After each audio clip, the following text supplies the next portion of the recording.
Silas Vance came to Wyoming with a wagon full of pine and a dream of building his own home. But one night, when a blizzard ripped the roof from a widow's cabin, he made a choice that would change everything.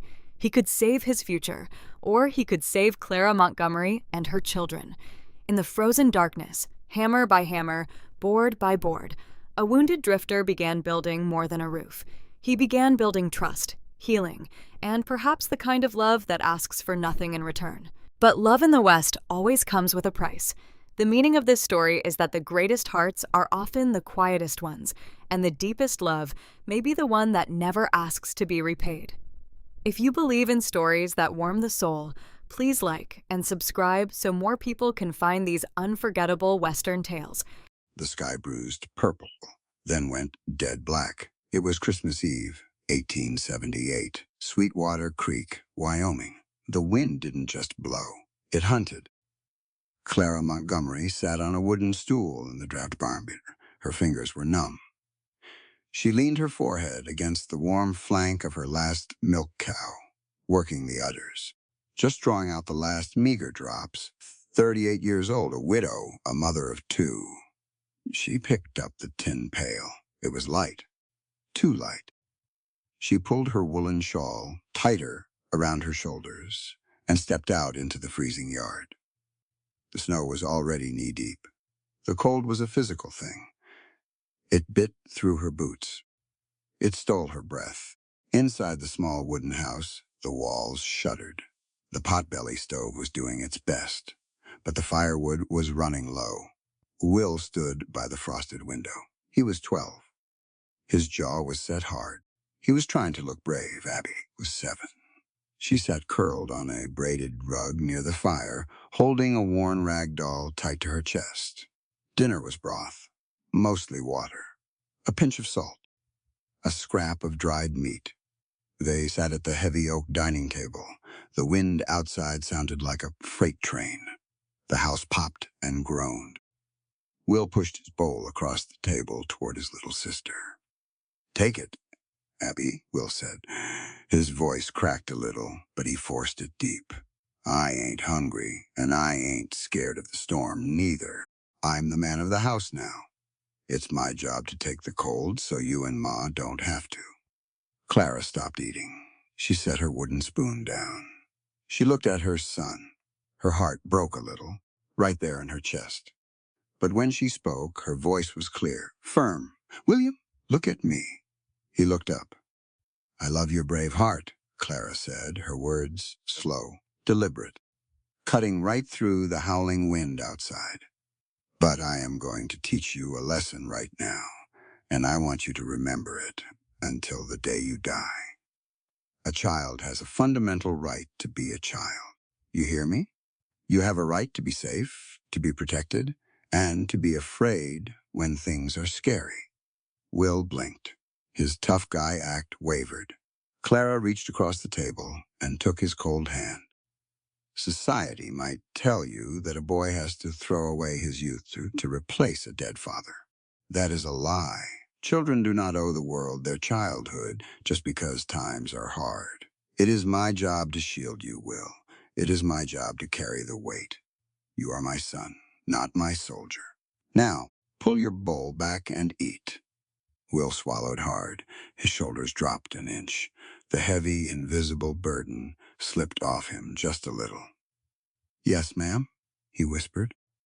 They finished their broth in silence. They went to bed. Or tried to. Clara put both children in her own bed, piling every quilt, every coat, every scrap of fabric she owned over them. Then came midnight. It started with a groan deep in the timber. Then a screech of pulling nails. Clara sat bolt upright in the dark.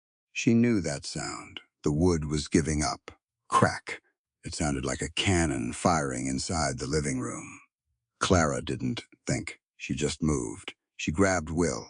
She grabbed Abby. She pulled them hard out of the bed. "Move. To the kitchen," she screamed. They hit the floor just as the ceiling ripped open. 2/3 of the roof didn't just break, it vanished. The blizzard tore it clean off the house and tossed it into the Wyoming blackness. Instantly, The storm was inside. The temperature plummeted to 20 below zero. Snow didn't fall. It dumped. It blasted into the room like an avalanche of ice and splinters. The oil lamp shattered. Absolute darkness. Ma, Abby screamed, the sound instantly swallowed by the roaring wind. Under the table, now. Clara shoved her children beneath the heavy oak dining table. It was the only solid thing left. She dove in right after them. She pulled them into her chest. She wrapped her arms, her legs, her entire body around them, a human shield against the freezing death pouring down from the open sky. Above them, the wind shrieked. Beneath the table, they shivered, trapped, freezing. They were not going to make it until morning. Clara closed her eyes. She held her babies tight, praying for a miracle she knew didn't exist. Out in the whiteout, a man stood still. His name was Silas Vance. He was 42.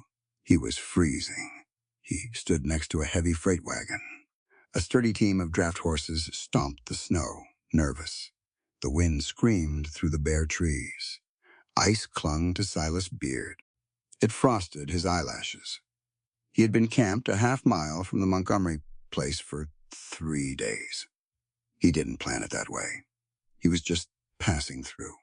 Heading up to Montana, he had a wagon loaded with premium cut pine, tongue and groove, cured right. He had saved for 4 years for that wood. It was going to be a house, his house, a place to finally stop running.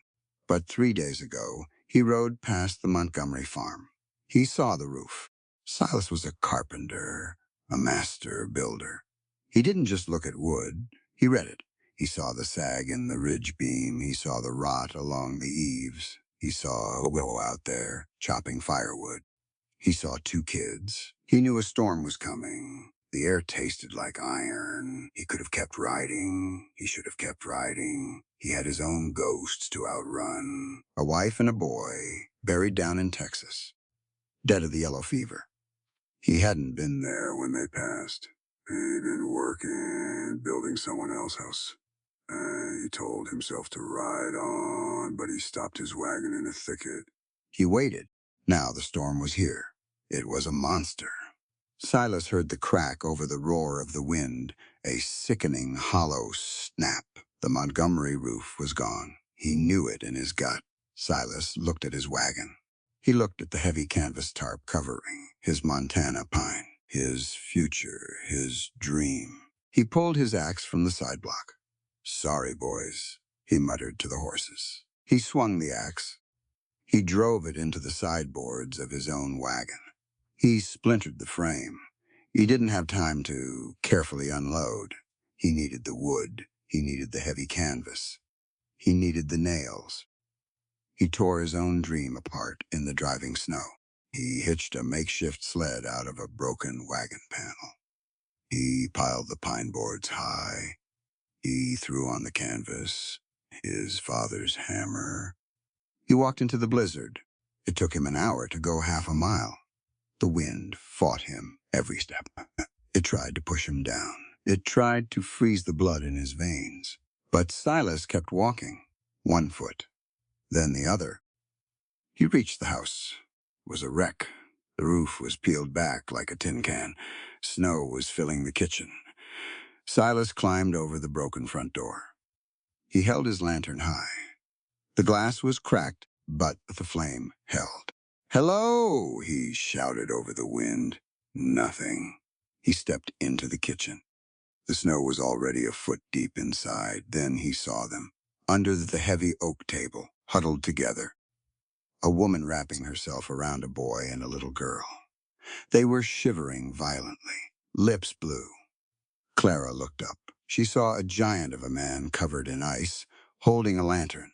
She thought it was death coming for them. "Ma'am," Silas yelled, "I'm a builder. I've got wood. I've got canvas." Clara couldn't speak. Her teeth chattered too hard. Silas dropped to his knees. He looked right into her eyes. He needed her to understand. He needed her to focus. "Listen to me," Silas said, his voice cutting through the panic. I am going to explicitly state a moral truth to you right now, so you do not waste time arguing with me. A board of wood is a dead thing. A wagon is a dead thing. A human life breathes. You must never put a dead thing above a breathing thing. Property has no soul. People do. I am destroying my property tonight so your children can keep breathing. Do you understand? Clara stared at him. The absolute certainty in his voice shocked her system. She managed a nod. Good, Silas said. Keep them under there. Wrap them tight. I'm going to work. He stood up. He went back out into the storm. What happened next was not a miracle. It was brutal, agonizing labor. Silas dragged the pine boards into the house. He dragged the heavy, frozen canvas. He climbed up onto the shattered walls. The wind tried to blow him off. He wrapped a rope around his waist and tied it to a solid stud. He laid the canvas first. He stretched it tight over the gaping hole. He hammered it down. Every strike of the hammer jarred his frozen hands. His knuckles cracked. They bled. The blood froze on the iron hammerhead. He didn't stop. Once the wind was blocked, he started on the wood. He used the premium Montana pine. He measured by eye and by feel. It was pitch black, save for the weak glow of the lantern below. He laid the joists. He drove the nails. Bang, bang, bang, a rhythm against the storm. He worked for 8 hours. He didn't take a break. He didn't drink water. He just hammered. He built a temporary roof that was stronger than the house itself. He used every single piece of his prized wood. By 4 in the morning, his shoulders screamed. His vision blurred. He drove the last nail. He climbed down. The kitchen was dark. The wind outside was still howling, but inside it was quiet. The snow had stopped falling on the dining table. Silas dropped his hammer. It hit the floorboards with a dull thud. He staggered toward the cold fireplace. He sank down to the floor. He leaned his head against the stone. He closed his eyes. Just for a minute. Just to rest. The darkness, silence woke her. Clara opened her eyes. The horrific roaring of the wind was gone. She was stiff. Every muscle ached. She was still under the table. Will was snoring softly against her left side. Abby was tucked into her right. They were warm. They were alive. Clara crawled out from under the table. She stood up. Her joints popped. She looked up. She expected to see the gray morning sky. She expected to see ruin. Instead, she saw wood. Beautiful, clean, yellow pine, tongue and groove, locked together tight. A heavy canvas tarp was visible at the edges, acting as a moisture barrier. It wasn't a patched job. It was a newly framed ceiling. It smelled like fresh sawdust and sap. Clara turned. She saw him, the giant man. He was slumped against the cold stone of the fireplace. His coat was covered in melted snow. His hat was on the floor. Clara rushed over. She knelt beside him. He was breathing, slow and shallow. She looked at his hands. They were ruined, blistered, split, and crusted with dried blood. They looked like raw meat. Clara didn't hesitate. She scrambled to the washstand. The water in the pitcher was half frozen. She broke the ice. She grabbed a clean rag. She went it back to the man. She began to gently clean his hands. He flinched. His eyes fluttered open. Gray eyes, tired and deep. You're alive, Clara whispered. Roof hold? He asked. His voice was gravel. It held. You say? Silas didn't smile. He just nodded and closed his eyes again. Clara got a fire going. She used the last of the good logs. The room slowly warmed. Will and Abby crawled out from under the table a little while later. They stared at the new ceiling. Will's eyes were wide. He looked at the sleeping man by the fire. He looked at Clara. Ma, Will whispered. Where did he get that wood? It looks expensive. Clara finished wrapping Silas's hands with clean cotton strips. She stood up.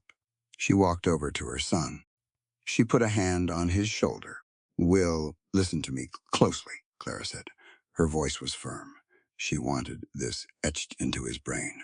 I want to teach you exactly what true kindness is. Society will tell you that charity is giving away the things you no longer need. The spare change, the old coat, that is an easy lie. True sacrifice, Will, is destroying your own safety net to catch someone else. This man took the materials meant for his own future and used them to secure ours. He valued our lives over his own possessions. That is what a real man does. You remember that? You value human life above all property. Will looked at the pine ceiling, then he looked at Silas. He nodded slowly. Yeah, I understand. By noon, the sun was out. It was blindingly bright on the fresh snow. Silas finally sat up. Clara handed him a tin cup of hot chicory coffee. He took it with bandaged hands. He didn't complain about the pain. Name, Silas Vance, he said, taking a sip. Clara Montgomery, this is Will and Abby. We are in your debt, Mr. Vance. No debt, Silas said simply, just needed doing. Later that afternoon, there was a heavy knocking at the front door. Clara opened it. It was Beatrice Miller. Everyone called her Bea. She ran the boarding house in town. She was wrapped in a thick buffalo coat, breathing hard. Clara, praise the Lord, Bea gasped, stepping inside and stomping snow off her boots. We thought you were done for. I saw the roof fly off from my upstairs window last night. Bea stopped. She looked up at the pristine pine ceiling. Then she saw Silas sitting by the fire. Well, I'll be, Bea said. Clara made another cup of chicory for Bea. They sat at the heavy oak table. Silas stayed by the fire, quiet. Bea wrapped her hands around the warm tin cup. She looked down at the table. She looked uncomfortable.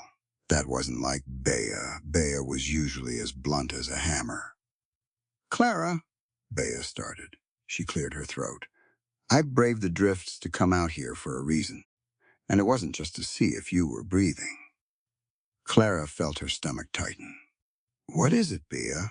Bea looked at Will and Abby. Kids, go check the barn. See if the cow made it. Will knew when adults wanted to talk. He grabbed Abby's hand and led her out the back door. Bea took a deep breath. She looked Clara dead in the eye. I was at the bank yesterday, Bea said, doing my ledgers with Thaddeus Sterling. Thaddeus was drinking whiskey. He drinks when a storm comes. Loosens his tongue. Get to it, Bea. Arthur had a secret, Clara. Clara froze. Her husband had been dead for over a year, killed in a mine collapse up north. What secrets could a dead man have? A debt, Bea said heavily. A big one. Thaddeus told me Arthur took out a second mortgage on this farm. He borrowed $340 against the deed. He did it 3 years ago, never told you. The air left Clara's lungs. $340. It might as well have been $1 million. She made pennies a week selling eggs and mending clothes. No, Clara whispered. Arthur wouldn't do that. He wouldn't risk the farm. He did, Bea said. Thaddeus showed me the ledger. It's got Arthur's signature right on it. The balloon payment is due by the end of next month. If you don't pay it, Thaddeus takes the land, everything. Clara stared at the grain of the oak table. The new roof above her suddenly felt terribly heavy.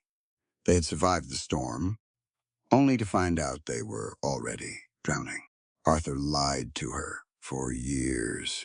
He smiled across this very table, knowing he had gambled their home and kept her in the dark. Bea reached across the table and grabbed Clara's hand. Her grip was tight. Clara, look at me, I said. Her voice was suddenly fierce. Instructional. I am going to state a hard fact to you right now, and you need to hear it. A marriage without financial honesty is not a partnership. It is a trap. What Arthur did, keeping this debt a secret from you, was profoundly wrong. I do not care if he thought he was protecting you. A wife has the absolute, undeniable right to know the true financial standing of her household. Secrecy in money destroys trust, and it robs a woman of her right to prepare for disaster. You do not owe a dead man your silence or your excuses. You have the right to be angry. Clara swallowed hard. The words hit her like a physical blow. Bia was right. The anger started as a spark in her chest, right behind the fear. By the fireplace, Silas sat perfectly still. He heard every word. He looked at his bandaged hands. He looked at the pine ceiling he had just built. He didn't say a word, but he wasn't going anywhere. The storm died, but the cold stayed. It settled into the bones of the house. It settled into the ground. It froze the mud solid. Clara woke up tired, not just in her body, in her soul. The secret debt hung over her head like a loaded gun. $340. Arthur had gambled their lives away, and he wasn't even here to face the consequence. He walked into the kitchen. The fire was already going. Silas was there. His hands were wrapped in clean white cotton, but he was working. He had dragged a broken interior wall frame out into the center of the room. He was measuring a cut. "You shouldn't be using those hands," Clara said. Silas didn't look up. He ran a pencil along the pine board. "Hands heal by moving. They seize up if you sit still." Clara watched him. He moved with a quiet, steady rhythm. No wasted motion. Will came out of his room. He had his boots on. He walked over to Silas. He stood there, hands in his pockets, watching the big man work. Silas set the pencil down. He looked at Will. "You know how to read a tape?" Silas asked. "No, sir," Will said. "Learn," Silas said. He tossed a heavy brass-bound measuring stick to the boy. Will caught it, fumbling a little. Silas pointed to the board. "I need 42 inches. Mark it." Will knelt down. He laid the stick against the wood. He bit his lip, concentrating. He made a small pencil mark. Silas picked up his handsaw. He didn't check the boy's work. He just set the teeth of the saw on the mark and started pulling. The sound of cutting wood filled the kitchen. Rip, rip, rip, rip. The cut was perfect. "Good mark," Silas said. Will stood up a little straighter. Abby came running into the kitchen.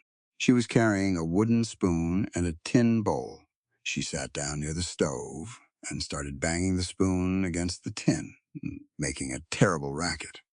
She was pretending to make stew. Will frowned. He looked at Silas, then down at his sister. "Abby, quit it," Will said. "We're doing men's work over here. Go your women's work somewhere quieter." Silas stopped the saw.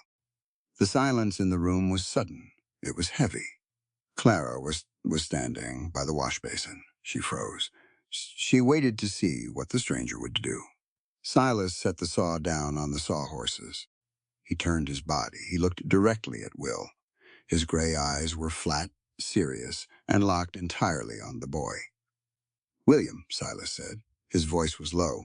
It didn't boom, but it demanded the whole room.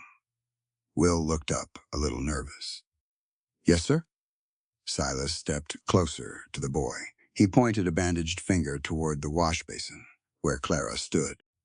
"I am going to teach you a fact right now," Silas said, his words slow and perfectly clear, "and I expect you to carry it with you until you are an old man. Labor does not have a gender. Period. You think holding a hammer makes you a man? You think cooking a pot of beans makes a woman weak?" Will swallowed hard. "I just meant—" "Listen to me," Silas interrupted, firm but not angry. "I want you to explicitly understand this. The value of a human being is measured by the sweat they are willing to pour into the earth to keep their family alive. Your mother's hands are calloused. She swings an axe to split firewood in the freezing cold, so you do not freeze to death in your bed. She fights the winter every single day. She carries the water. She keeps the fire. That is grueling, backbreaking labor." Silas paused. He let the words hang in the cold air. "Respect," Silas continued, his voice dropping a notch, is earned through sacrifice. You respect a person for the weight they carry on their shoulders, not whether they are wearing a skirt or a pair of trousers. When a woman bleeds and sweats for her land and her children, she is the equal of any man who ever walked the West. Never disrespect the labor that keeps you breathing. Do you understand me, William? Will was wide-eyed. He looked at Silas. Then he looked over at Clara. For the first time in his 12 years, Will really looked at his mother's hands. He saw the cracked knuckles. He saw the dirt stain deep into the lifelines of her palms. He saw the absolute exhaustion in her shoulders. Will looked back to Silas. He nodded. Yes, sir, I understand. Say it, Silas commanded softly. Labor has no gender, Will repeated, his young voice steadying. I respect the work, no matter who does it. Good, Silas said. He turned back to the wood. He picked up the saw. Now, measure me another 42 inches. Let's frame this wall. By the wash basin, Clara let out a breath she didn't know she was holding. She stared at Silas's broad back. He was a drifter, a man with no home. He wore a ragged coat and carried his life in a saddlebag. But the mind inside that man was sharper than a newly honed blade. He didn't just build roofs. He built character. He understood the world in a way Arthur never had. Arthur had always treated Clara like a fragile thing that needed protecting. He had kept the debt secret because he thought her too delicate to handle the truth of their ruin. Silas Vance didn't see women as fragile. He saw them as partners in the dirt and the blood of living. Clara dried her hands on her apron. She walked over to the stove. She poured a cup of coffee. She walked over to the sawhorses and set it down next to Silas's pencil. Drink, she said. Silas looked up. He saw the look in her eyes. It wasn't gratitude. It was recognition. Much obliged, Silas said. He took a sip. Clara went back to her chores, the rhythm of the house that day. It wasn't just surviving anymore. They were building something. The sound of the hammer was steady. The smell of the pine was sharp and clean. But Clara knew the peace was temporary. She looked out the frosted window toward the town of Sweetwater Creek. The roof above her head was solid, but the ground beneath her feet belonged to the bank, and the deadline was ticking. $340. She had to go to town. She had to look the devil in the eye. The ride into town was brutal. The snowdrifts were waist-high on the horse. Clara rode the old gray mare, bundled in a wool blanket over her heavy coat. The wind whipped ice crystals against her cheeks. They stung like needles. She didn't care. The cold outside was nothing compared to the cold knot in her stomach. Sweetwater Creek was a small, ugly town. A main street of packed dirt, now buried in white. Saloons, a general store, a blacksmith, and the bank. The bank was the only brick building in town. It sat on the corner, heavy and square. It looked like a tomb. Clara hitched the mare to the post. She brushed the snow off her skirt. She pulled her shoulders back, stood up straight, and walked through the heavy oak doors. It was warm inside. It smelled of cigar smoke and oiled leather. Thaddeus Stirring sat behind a large mahogany desk. He was 50 years old. He wore a tailored suit from back east. And she had smooth hands, hands that never swung an axe, hands that only moved paper. He looked up when Clara walked in. A thin, practiced smile touched his lips. Mrs. Montgomery, Thaddeus said. He stood up, buttoning his jacket. I'm glad to see you survived the blizzard. We heard rumors about your roof. The roof is fine, Mr. Sterling, Clara said. She didn't sit in the chair across from his desk. She stood. It forced him to look up at her.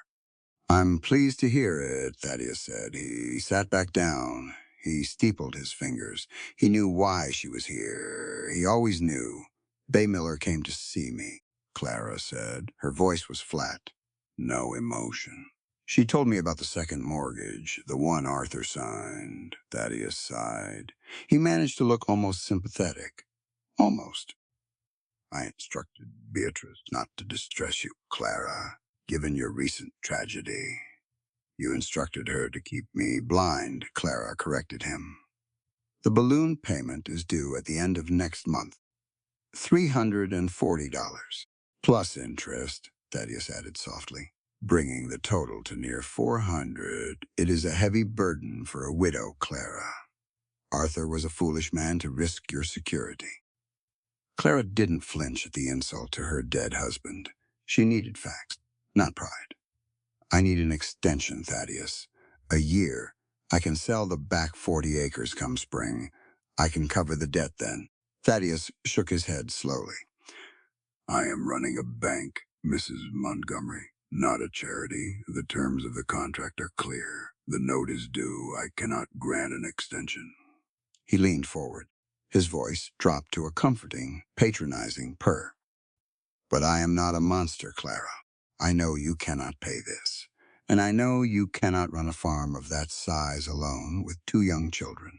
It is simply too much for a woman-esque constitution. So I will offer you a grace. A grace. Clara S.'s voice was ice. I will buy the deed from you today, Thaddeus said. I will forgive the entire debt. I will wipe the slate clean. And I will give you $100 in cash. You can take the children. Move back east. Find a decent town. Start over. Clara stared at him. He wanted the land. He didn't just want the money. He wanted the dirt. Why? It was good grazing land, but nothing spectacular. Why the sudden eagerness to buy her out rather than just collect the crushing interest for years? Clara's eyes drifted past Thaddeus.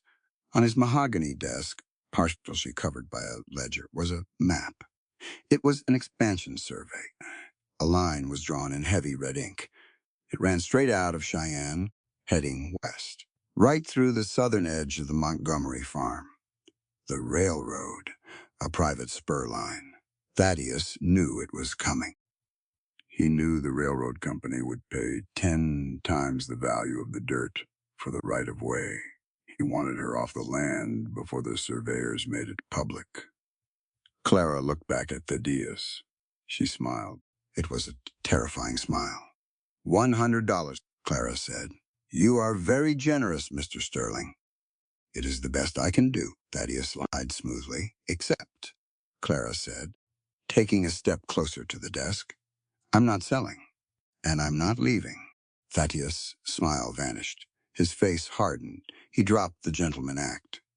Clara, be reasonable, he snapped. You are a widow. You have no legal backing. You have no husband to represent your financial interests in a court of law. If you fight me on this, I will foreclose. I will have the sheriff throw you and your children into the snow, and you will walk away with nothing. The law is not on your side. Clara slammed her hand down on the mahogany desk. The sound echoed in the quiet bank like a gunshot. Thaddeus jumped back in his chair. Clara leaned over the desk. She was inches from his face. Mr. Sterling, Clara said. Her voice was thunder. I am going to educate you on the law of this territory, and I want you to listen to every single word. I want you to explicitly understand the rights of the person standing in front of you. Thaddeus opened his mouth to speak, but Clara cut him off. 9 years ago, Clara declared, her words ringing off the brick walls, in December of 1869, the legislature of the Wyoming Territory passed a law. It was the first of its kind in the entire nation. It granted women the absolute right to vote. But more importantly for you, Mr. Sterling, it granted women the right to own, inherit, and control property under their own name, completely independent of a husband. She tapped her finger hard on the desk, right next to the hidden map. I am a citizen of Wyoming, Clara continued fiercely. I have full legal standing. Do not try to use outdated Eastern prejudice to trample my human rights. I do not need a man to speak for my money. I do not need a man to hold my deed. My name is Clara Montgomery.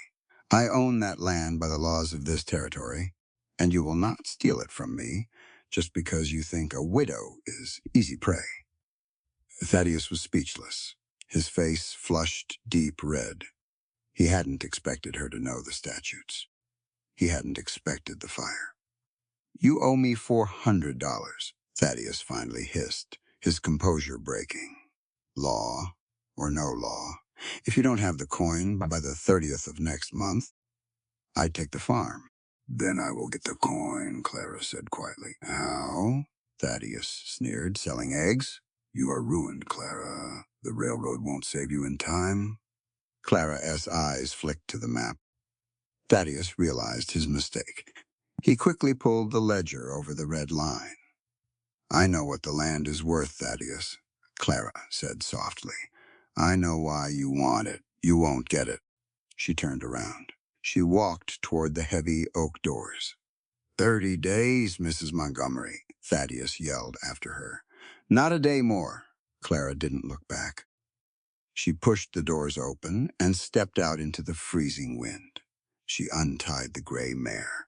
Her hands were shaking, not from the cold, from the adrenaline, from the sheer terror of what she had just done. She had stood her ground. She had spoken her rights. But Thaddeus was right about one thing. Rights didn't pay mortgages. She had 30 days to find $400 in a frozen wasteland. She swung up into the saddle. She turned the horse toward home. She didn't know how she was going to survive. But as she rode back through the snowdrifts, she thought about Silas Vance. She thought about a man who tore apart his own future to build a roof for a stranger. She wasn't dead yet, and she wasn't going down without a fight. The new roof was solid. It didn't groan when the wind hit it. It didn't sway. It stood firm against the Wyoming winter. Up on top, the air was thin and biting. Silas was laying the final Caesar shakes over the pine canvas. He moved on the slanted pitch with a steady, careless grace. A man who had spent half his life up high. Will was with him. The boy was tied off with a thick hemp rope around his waist, the other end secured to the stone chimney. Silas rule. No rope, no roof. Will handed Silas the wooden shingles, one by one. He watched the big man work. He watched the massive bandaged hands swing the hammer. Tap, bang, set the nail, drive it home. The rhythm was hypnotic. It was the sound of things being put right. They worked for 2 hours in silence. The cold was a heavy blanket. Below them, the smoke from Clessa's kitchen fire curled up into the gray sky. It smelled like burning hickory. Will handed over another shingle. He didn't let go right away. Silas looked up from his work. He saw the boy's knuckles turning white. He saw the hard set of the boy's jaw. Will had a question, a heavy one. Spit it out, Silas said quietly. He let go of the shingle. He sat back on his heels. Will looked down at the snowy yard. Then he looked at Silas' hammer. The handle was worn smooth, dark with sweat and years. You've been everywhere, Mr. Vance, Will said. His breath plumed white in the cold. You've built things all over. Most places, Silas agreed. You ever been up north? Will asked. Up toward the basin? I have. Will swallowed hard. His eyes tracked the grain of the wood. Did you ever work the Copper Ridge mine before it shut down? Silas went very still. The wind blew across the roof. It ruffled the collar of Silas's heavy coat. He didn't pick up the hammer. He looked at the boy, really looked at him. Will was 12, but he carried the eyes of an old man. He had been carrying the ghost of his father for 3 years. It was crushing him. I worked Copper Ridge, Silas said slowly. Summer of 75. Will's head snapped up. His eyes widened. My pa worked there that summer. Thomas Arthur Montgomery. Everyone called him Arthur. Did you know him? Down in the yard, Clara had just stepped out of the back door to toss the wash water. She froze. The basin slipped in her hands. She pressed herself against the side of the house. She looked up toward the roofline. She couldn't see them, but she could hear them perfectly. The cold air carried every word. On the roof, Silas took a deep breath. He could lie. It would be easy. No, son. Big mine. Lots of men. Never met him. It would keep the boy illusion safe. It would keep the dead man a hero. But Silas didn't build on rotten foundations. Not houses, not boys. I knew him, Silas said. Will's face lit up. It was a desperate, hungry kind of light. You did? What was he like? Was he the best driller? He told us he was the best. He said he was going to strike the main vein and buy us a whole valley. Silas Session looked at the boy's eager face. Then he looked out across the frozen plains. Sit down, Will, Silas said. Will hesitated, then sat cross-legged on the slanted roof, the safety rope pulling taut. Silas set his hammer down. He leaned back against the chimney brick. He didn't look at Will. He looked at the horizon. Your father was a charmer, Silas started. His voice was low, rhythmic, like a slow drum. He had a laugh that could fill a whole tunnel. Men liked him. He shared his tobacco. He songs when the work got heavy. He wasn't a mean man. He didn't have an ounce of cruelty in his blood. Will smiled proudly. I knew it, but, Silas said, the word hung in the air, heavy, final. Down below, Clara closed her eyes. She leaned her head against the frozen siding of the house. Oh, Silas, she thought. Be careful. But, Silas repeated, turning his head to look directly at Will. He was a foolish man, Will. He was reckless. Will's smile vanished. His face flushed red. You take that back. He died a hero. He died saving a man. I was there, Silas said. The words were flat, unforgiving. I was in shaft number 4 when the timber cracked. I know exactly how he died, and I am going to tell you the truth. Will tried to stand up, angry, but the slope of the roof and the rope stopped him. He glared at Silas. Tell it then. Silas didn't blink. Your father was drilling the deep face. He was chasing a silver vein. He wanted the big strike. The foreman told him the ceiling was soft. He told him to stop and shore up the timbers to build a proper support. Arthur didn't listen. He said it would hold. He said he just needed one more blast. Silas pointed to the new roof beneath them. Wood talks, Will, Silas said quietly. You heard your own roof groan before it blew off in the storm. The mine talked too. The timbers groaned. We all heard it. We all dropped our tools and ran for the daylight. Your father stayed. He lit the fuse anyway. Will was staring at Silas as his chest was heaving. The blast brought the ceiling down, Silas said, his voice dropping to a near whisper. It buried the main shaft. Now your father, he didn't run away. When the dust cleared, he heard a man screaming under the rock. A boy, really. New kid, pinned under a beam. Silas paused. The memory was bitter in his mouth. Your father ran back into the collapse, Silas said. He heaved that rock off the kid. He threw the boy clear just as the secondary collapse hit. The kid lived. Arthur didn't. Will was crying now, silent tears freezing on his cheeks.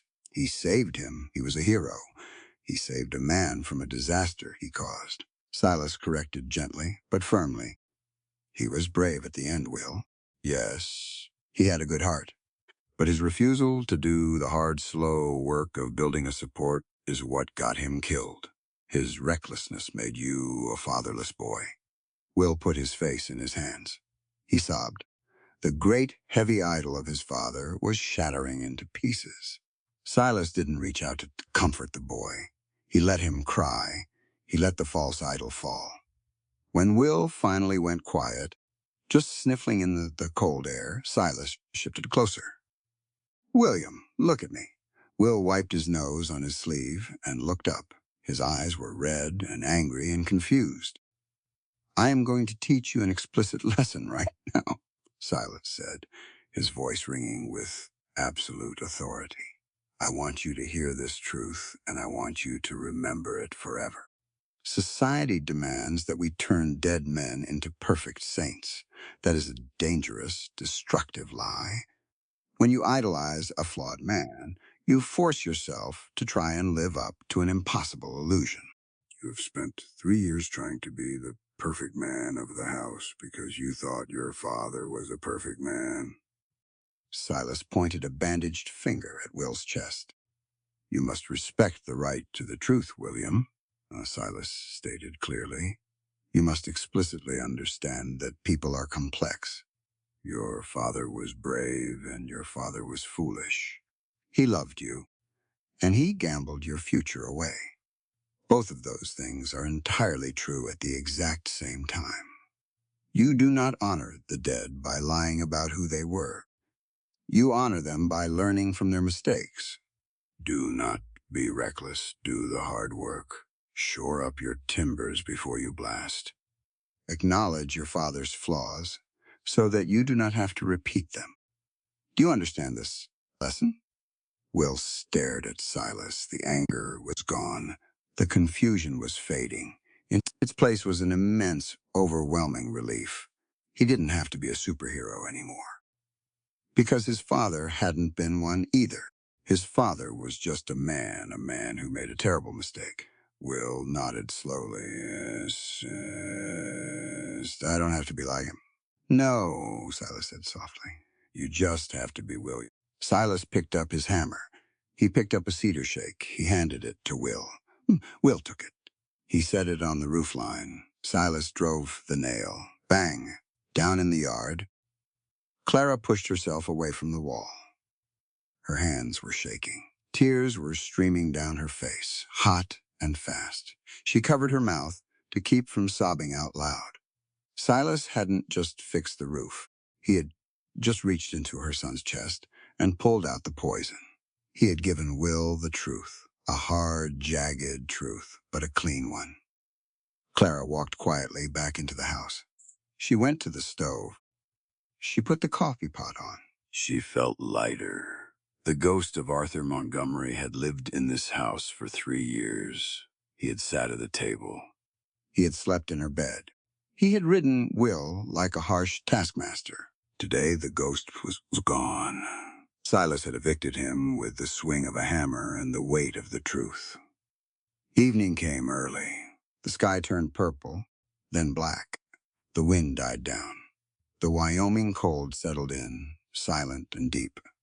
Inside the house it was warm. The new pine ceiling held the heat perfectly. The heavy canvas blocked every draft. Will and Abby were asleep. Will had gone to bed early, completely exhausted, but he looked different. His shoulders were loose. His face was relaxed. He looked like a 12-year-old boy. Clara sat at the heavy oak table. Silas was by the fireplace. He was sharpening his axe with a whetstone. Scrape! Scrape! A steady, metallic rhythm. Clara stood up. She poured 2 cups of black coffee. She carried them over to the hearth. She handed one to Silas. He stopped sharpening. He took the cup. His bandaged hands were looking better. The bleeding had stopped. "Thank you," Silas said. Clara sat down on the wooden chair opposite him. She held her cup with both hands, letting the heat soak into her palms.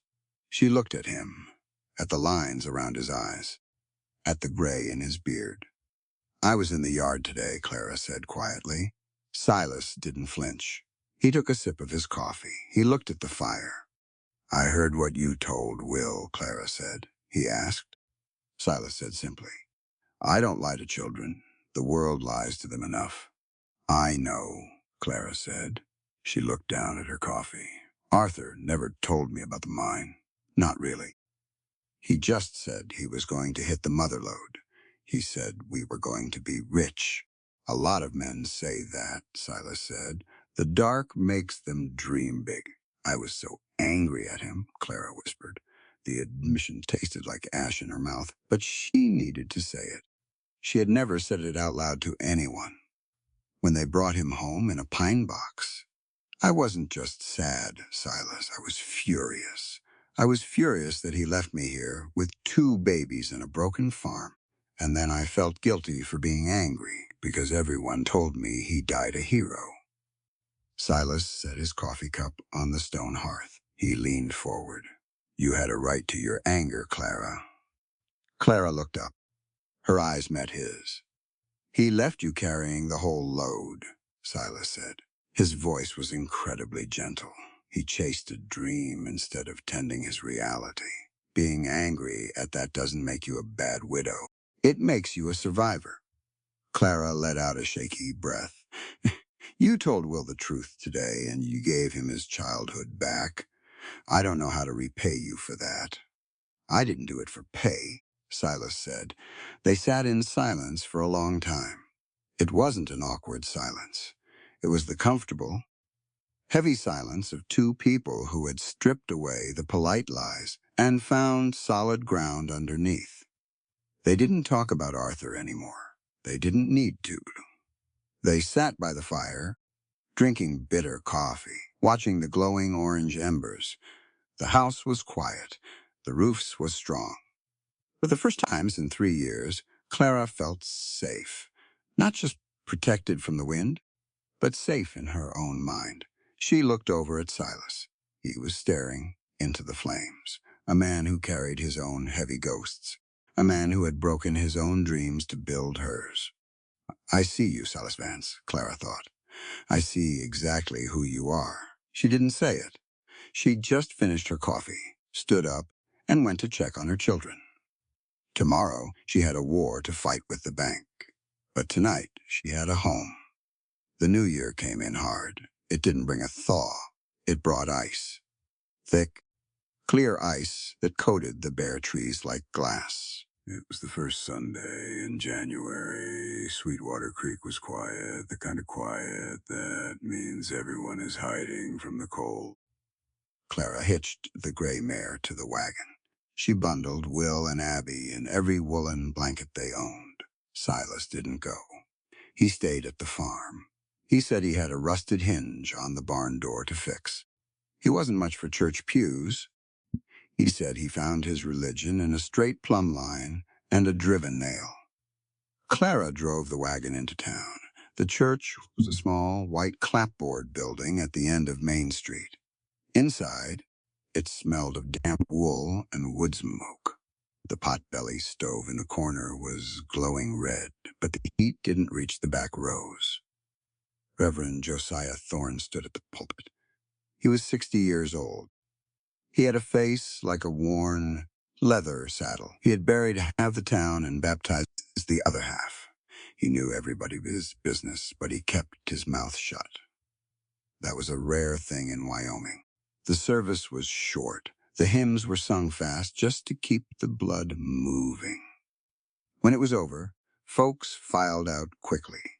Clara was wrapping Abby's scarf when Reverend Thorne walked down the aisle. He stopped at her pew. He didn't smile. Clara, the Reverend said. His voice was low. Have the children wait in the wagon. Step into my office for a minute. Clara looked at him. Her heart gave a slow, heavy thump. Is something wrong, Josiah? Just been, he said. Clara sent Will and Abby to the wagon. She pulled her coat tight and followed the Reverend. His office was just a closet behind the altar. A small desk, a chair, a Bible. Thorne closed the door. He walked over to the desk. He pulled a small iron key from his waistcoat pocket. He unlocked the bottom drawer. It squeaked in the cold. He reached in and pulled out an envelope. It was yellowed around the edges. The paper was stiff. He held it out to her. Clara didn't take it right away. She looked at the handwriting on the front. For Clara, when the time is right, it was Arthur's handwriting. The loopy, hurried script. The air left Clara's lungs. The small room suddenly felt very small. He gave me this 3 years ago, Reverend Thorne said gently. It was the day before he left for the Copper Ridge mine. He stopped by the church. He looked tired, Clara. He looked like a man carrying a boulder up a hill. Clara stared at the envelope. Why didn't you give it to me when he died? Because you were angry, Thorne said. He didn't sugarcoat it. I saw your face at his funeral. You were standing there with two babies and a broken heart. You were furious at him for leaving you. If I had given you this then, you would have thrown it in the fire without reading it. Or worse, it would have broken you completely. Clara swallowed hard. The truth of that stung. But it was the truth. And now? Clara asked. Now, the Reverend said, you have a new roof, and you have a look in your eye that I haven't seen in 3 years. You are ready to hear him. He pressed the envelope into her hand. Clara took it. It felt heavy, too heavy for a single sheet of paper. Take your time, Thorne said. He stepped out of the office and closed the door, leaving her alone. Clara stood in the quiet room. She looked at her name in his handwriting. Arthur, the man who kissed her forehead, the man who promised her a valley, the man who mortgaged their farm, and didn't say a word. She broke the wax seal with her thumb. She picked the single sheet of paper. She unfolded it. My dearest Clara, if Reverend Thorne is giving you this, it means the mountain finally won. It means I didn't come home. I am writing this because I am a coward. I couldn't look you in the eye and tell you what I have done. I took the money, Clara. I mortgaged the farm to Thaddeus's sterling. $340. I used it to buy the deep bore drill. I used it to pay my way onto the Copper Ridge crew. I was so sure, I was so absolutely sure I was going to hit the main vein of silver. I wanted to buy you a proper house. I wanted Will to go to school back east. I wanted to be the man you deserved. But I am not. I am just a fool with a shovel and a dream. You are the strong one. You have always been the strong one. I built my life on your spine, Clara. I leaned on you until I almost broke you. I am so sorry. I leave you with nothing but a debt and a hard piece of land. Do not hate me forever if you can help it, but do not mourn me either. Find a good man, Clara. Find a man who doesn't live in his own head. Find a man who has his feet on the dirt. You deserve to be held up. You deserve a partner, not a burden. Kiss my babies. Forgive me, Arthur. Clara stopped reading. She stared at the signature. The ink was faded. 3 years ago, she would have screamed. She would have torn the paper to shreds. She would have cursed his name to the empty room. Today, she just stood there. She didn't cry. The tears were gone. Silas had taken them yesterday, out in the yard, when he told Will the truth. She read the letter a second time. It was the confession of a broken man, a man who loved her deeply, but loved his pride more. A man who knew exactly what he was doing and knew exactly how weak he was. He gave her permission to move on. He gave her the truth. It was the best thing he had ever given her. Clara folded the letter. She slipped it into her coat pocket. She walked out of the office. Reverend Thorne was sweeping the front steps. He stopped and looked at her. Are you all right, Clara? I am, Josiah, Clara said. Her voice was steady, clear. Thank you for keeping it safe. Will you keep it? The Reverend asked. For the children? No, Clara said. She walked to the wagon. She drove her children home. The sun was bright and blinding off the snow when they reached the farm. Silas was out by the barn. He had his heavy coat off, working in just a flannel shirt. The rhythm of his axe splitting firewood echoed across the yard. Thwack! Crack! Clara stopped the wagon. She told Will and Abby to go inside and start the stove. She didn't go inside. She walked past the house. She walked past the barn. She walked straight out into the snowy pasture. The snow crunched under her boots. The air was perfectly still. The world was nothing but white and blue. Silas stopped chopping. He rested the axe head on the chopping block. He watched her. He saw the stiff line of her back. He saw the purpose in her stride. He didn't call out. He just watched. Clara walked out to the fence line. The wooden posts were buried halfway up in the drift. She stopped. She reached into her coat pocket. She pulled out the yellowed envelope. She took off her right glove. She reached into her other pocket and pulled out a tin matchbox. She struck a match against the tin. The sulfur flared bright orange against the white snow.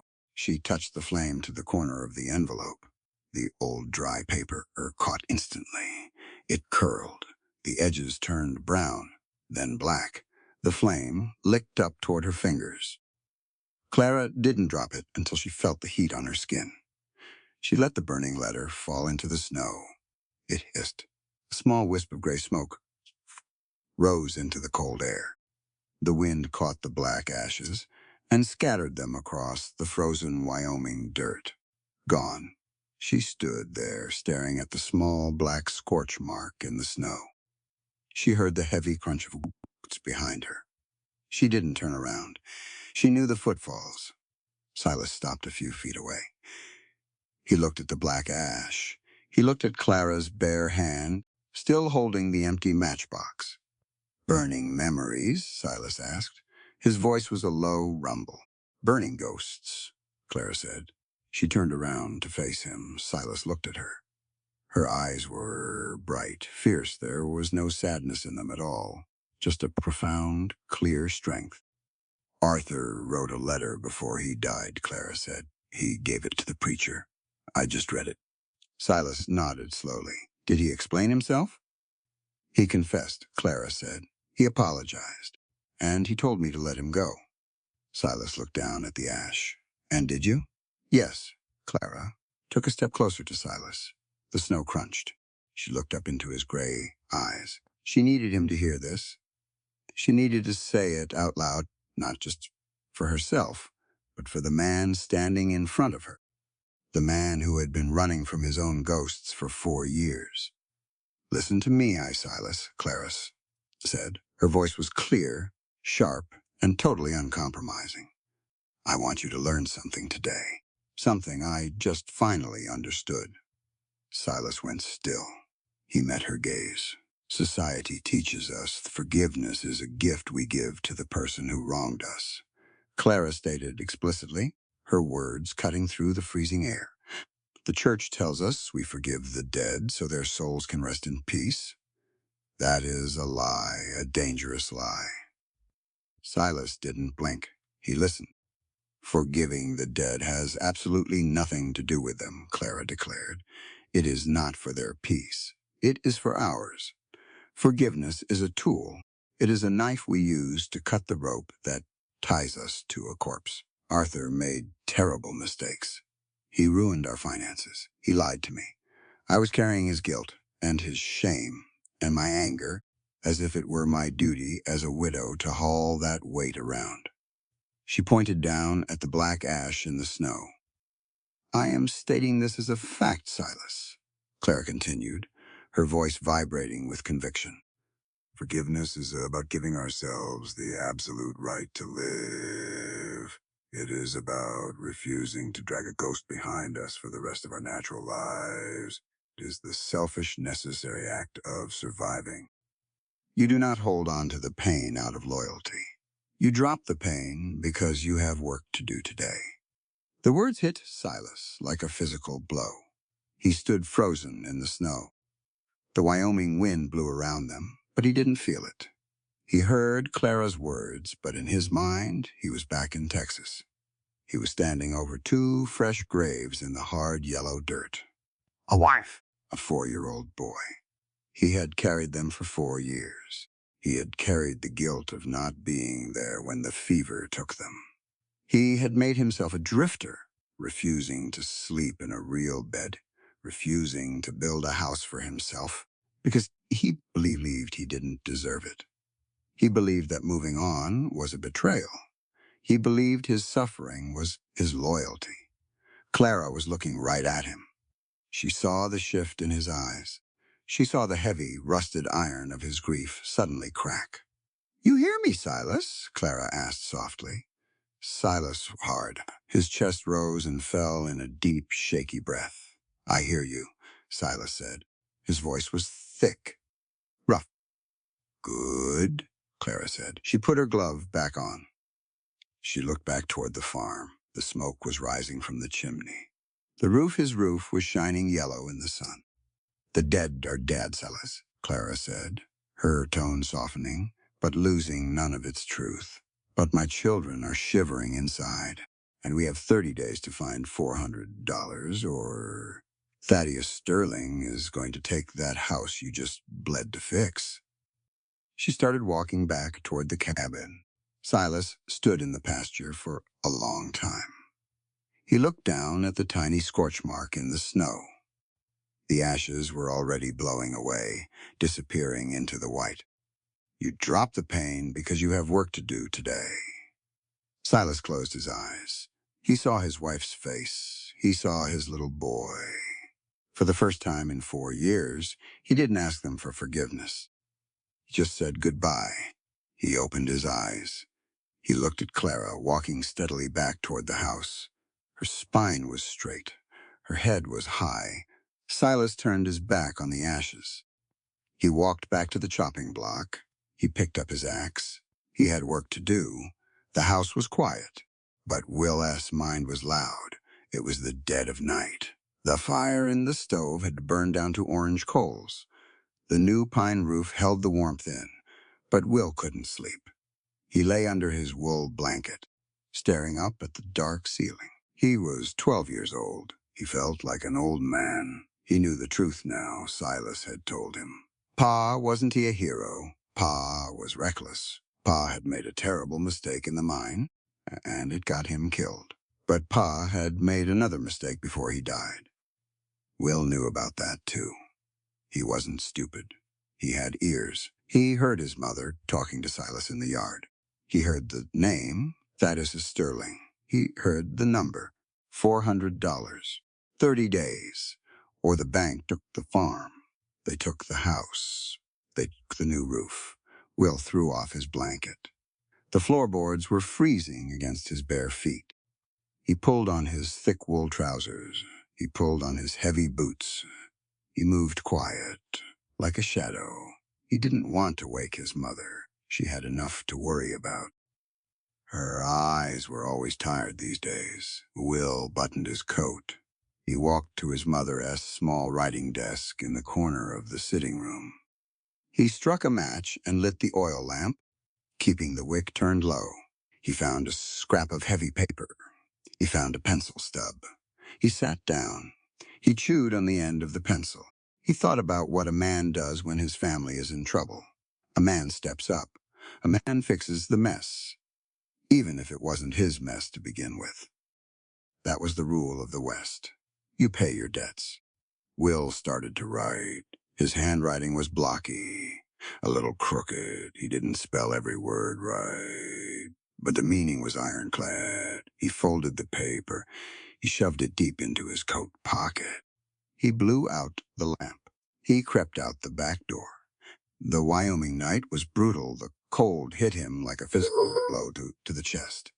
The stars were sharp and hard, like crushed glass scattered across a black canvas. Will walked to the barn. He saddled the old gray mare. His hands were numb by the time he got the cinch tight. He led the horse out into the snow before he climbed up.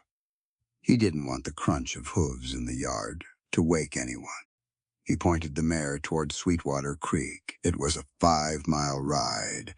In the dark and the snow, it felt like 50. Will didn't turn back. He put his chin down against the wind. He thought about his mother chopping wood. He thought about Abby eating watered-down broth.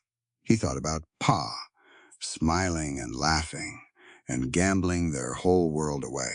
Will wasn't going to be like Pa. Will was going to pay the bill. The sun was just coming up over the plains when Will rode into town. The sky was a pale, bruised purple.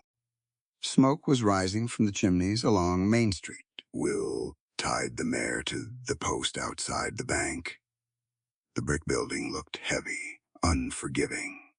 He stood on the boardwalk for a long minute. He was shivering. He told himself it was just the cold. He pushed the heavy oak doors open. It was warm inside. It smelled of cigar smoke, oiled leather, and polished wood. The smell of money. Thaddeus Sterling was already at his desk. He was an early riser. Bankers usually were. He was drinking coffee from a china cup.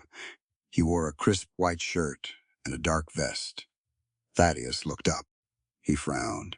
He didn't expect customers before 8 in the morning, especially not children. He recognized the boy instantly.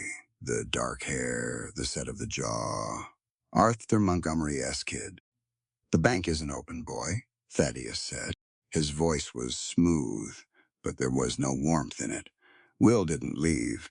He took his hat off. He squeezed it in his hands. He walked right up to the massive mahogany desk. He felt very small. The desk was as big as a dining table. "I didn't come to make a deposit, Mr. Sterling," Will said. His voice cracked. He hated that it cracked. He swallowed hard and tried again, pushing his voice deeper. "I came to do business." Thaddeus raised an eyebrow. He set his china cup down. He leaned back in his leather chair. "Business," Thaddeus repeated. "You are 12 years old, William. You don't have any business." "Yes, I do." Will reached into his coat pocket. He pulled out the folded scrap of paper. He placed it flat on the polished wood of the desk. He pushed it across to the banker. Thaddeus looked at the paper. Then he looked at Will. He picked the paper up. He read it in silence. It was a contract. Will was offering his labor. Years. He would go to work at Thaddeus Sterling's lumber mill up on the northern ridge. It was a dangerous place, heavy timber, massive saw blades. Grown men lost fingers and arms up there all the time. Will offered to work 6 days a week, 10 hours a day for 10 years. No wages. Every penny he earned was to go directly to clearing his mother as debt on the farm. Thaddeus read it twice. He looked at the boy's signature at the bottom. William Arthur Montgomery. For a long time, the only sound in the bank was the ticking of the grandfather clock in the corner. Thaddeus Sterling liked money. He liked acquiring land. He believed in the harsh logic of the ledger. If a man made a bad bet, the bank collected. That was the law of the world. He had foreclosed on widows before. He would do it again. But he looked at the boy standing in front of him. He saw the patched coat. He saw the boots that were sized too big. He saw the absolute, terrifying sincerity in the boy's blue eyes. This child was offering his life, a decade of hard labor. He was offering to throw his entire youth into a saw blade to cover a dead man's foolishness. Something in Thaddeus Sterling twisted. It was an unfamiliar feeling. It felt a lot like shame. Thaddeus set the paper down on the desk. He folded his hands. He looked Will dead in the eye. "Sit down, William," Thaddeus said. Will hesitated, then climbed up into the heavy leather chair across from the desk. His feet barely touched the floor. The banker leaned forward. The oily, professional smile was gone. He looked serious, almost tired. "William," Thaddeus said, his voice quiet, stripped of all its usual arrogance. "I am going to teach you a lesson right now. I want you to open your ears and listen to the explicit truth of how the world works, and how it shouldn't." Will sat very still. He nodded. "Society will tell you that a son's to pay for his father's sins," the deist stated, pronouncing every word clearly. "Folks will tell you that it is honorable for a boy to step up and carry the debts of his elders. That is a lie, a romantic, destructive lie." Thaddeus tapped a clean fingernail against the handwritten contract. "Carrying the weight of an adult's financial mistake is not your obligation, William. It is our failure as adults. A child's only duty in this world is to grow, to learn, to stay safe. When you offer your childhood to pay a banknote, You are letting the adults in your life fail you completely. You are stepping out of your place. Thaddeus picked up the piece of paper. He held it between his hands. I am a greedy man, Thaddeus explicitly stated. I want your mother's land. I plan to take it if she cannot pay. But I am not a monster. I will not take 10 years of a child's life to balance my ledger. That debt belongs to your mother to figure out. Not you. Never you. With a sudden, sharp motion, Thaddeus tore the contract in half. Will gasped. He jumped out of the chair. No, wait. You have to take it. It's the only way. Thaddeus tore the paper in half again. He dropped the pieces into the brass wastebasket beside his desk. The transaction is denied, Thaddeus said firmly. Go home, William. Go home and be a boy. Leave the banking to the adults. Will stood there. He was stunned. He had braced for a fight. He had braced for a hard bargain. He had not braced for mercy. Or truth. He looked at the wastebasket. His plan was gone. His sacrifice was rejected. He didn't say another word. He put his hat back on. He turned around and walked out of the bank. The ride home was worse than the ride in. The sun was up, but it didn't warm anything. Will felt hollowed out. He had tried to be the man of the house. He had tried to fix it, and he had failed. He was just a kid on a tired gray horse. The farm came into view. Smoke was pouring from the chimney. Silas was out in the yard, splitting firewood. Clara was standing on the front porch. She was wearing her heavy shawl, scanning the horizon. She saw the gray mare. She saw Will slumped in the saddle. Clara rushed down the steps. She waded through the snow toward him. Stop chopping. He rested his axe against the block. He watched. Will slid off the horse. His legs felt like lead. Where have you been? Clara demanded. Her voice was sharp, frantic. I woke up and you were gone. The horse was gone. William, where did you go? Will looked at his mother. He saw the dark circles under her eyes. He saw the terror in her face. The tough guy act shattered. The dam broke. Will ran to her. He buried his face in her heavy wool coat. He wrapped his arms around her waist, and he sobbed. Great, heaving, ugly sobs. I tried, Ma, Will cried, his voice muffled by the wool. I rode to town. I went to the bank. I tried to sell my work. I told Mr. Sterling I'd work at his mill for 10 years. 10 years to pay the debt. But he tore it up. He wouldn't take it. I can't save us, Ma. I can't do it. Clara felt her blood run entirely cold. She stood frozen in the snow, her 12-year-old boy. He had gone to Thaddeus Sterling. He had tried to sell himself into a decade of brutal, dangerous labor. For her, because he thought he had to. She dropped to her knees right there in the snowdrift. She grabbed Will by the shoulders. She pushed him back just far enough to look him directly in the eyes. Her own eyes were blazing, a fierce, terrifying mother's fire. By the woodblock, Silas leaned on his axe handle. He didn't move. He listened. William Arthur Montgomery, Clara said. Her voice was shaking, but not from the cold. Will sniffled. He looked at her, scared. Listen to me right now, Clara commanded. I need you to hear exactly what I am saying. I need you to learn this truth, and I need it to sink into your bones. She gripped his shoulders tighter. I am explicitly stripping you of the title of man of the house today, Clara declared.